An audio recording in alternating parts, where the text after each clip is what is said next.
Hey guys, welcome back to my channel.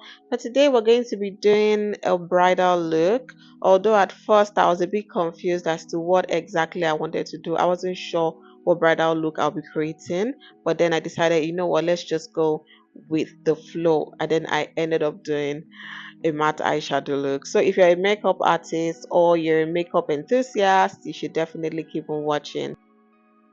So to prep our skin, I'm just going to go in with this spray mist, and I'm going to dry it with a fan. I'll definitely leave all the products that I use in this video in the description box, so be sure to check that out.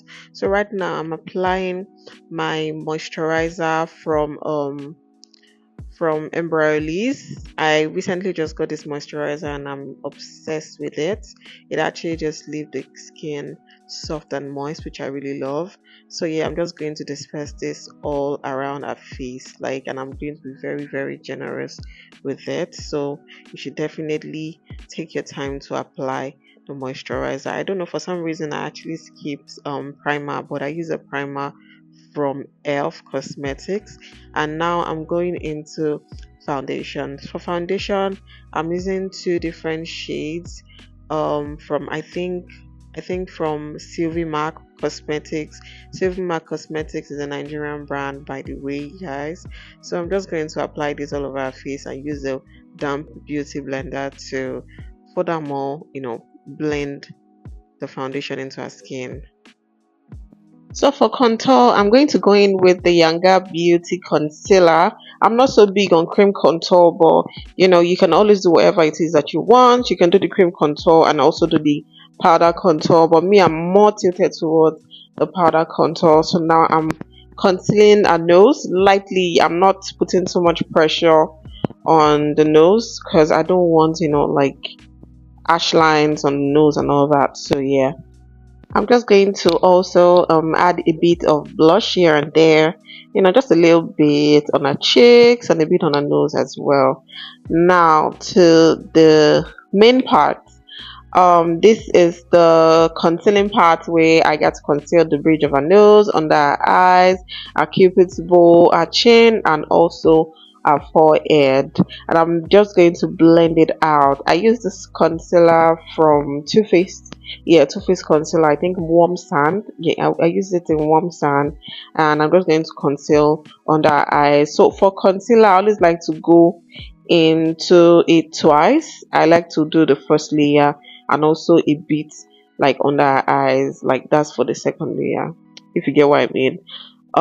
Yes, I'm just going to using like a lighter shade of the same concealer under her eyes. I'm going to blend. I'm going to blend it using a damp beauty sponge. Like, I cannot overemphasize that you have to blend with a damp beauty sponge, right? So right now I'm going to set under her eyes, and to set under her eyes I'm going to use another beauty blender, right? I'm going to use another beauty blender that is also damp, but not as damp as the initial one that I used. So for setting powder, I always like to go in very lightly. For me, what works for me is I blend out the concealer, apply the setting powder evenly and spread it. I don't like to like apply setting powder on one spot. I always like to apply and spread it out immediately so it doesn't kick up. I'm just going to continue doing that until I have like my desired you know coverage. So once I do that, I'm also going to do the other side as well, and I'm using this setting powder from Laura Mercier. I can't remember what shade exactly, but yeah, I'm using the Laura Mercier setting powder. So I'm going to set under our eyes, basically the areas that we concealed.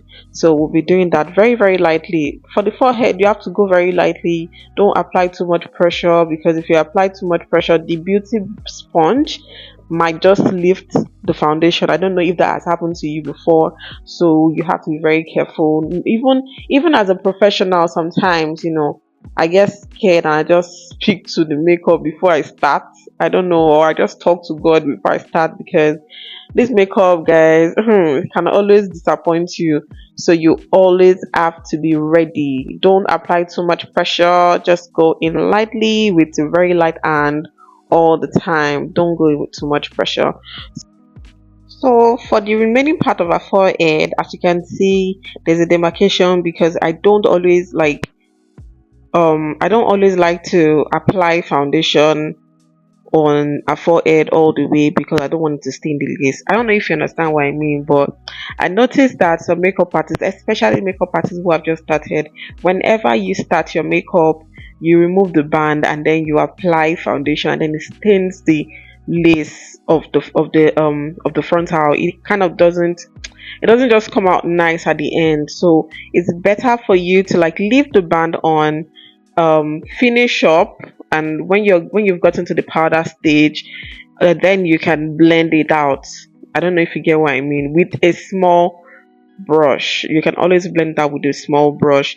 So I'm also going to do a video, or rather let me know in the comment section if you want me to show you, if you want me to do a video on how to like blend out the foundation, the powder to the forehead, especially when you're almost done. Let me know in the comments. And yeah, so I'm just going to do the rest of our face, um and I'm just going to let you guys enjoy the remaining part of the video. Please do not forget to like and subscribe to my channel, and also leave a comment in the comment section down below. I'll be sure to leave all the products, the names of the products that I use in the description box, so be sure to check that out. And yeah, and also leave your notification bell on so that whenever videos like this comes up, you will be the first to know. All right, if you don't subscribe to my channel, how would I grow? Please like and subscribe, leave a comment, share. I beg. Thank you very much for watching, guys. See you in my next video. Bye.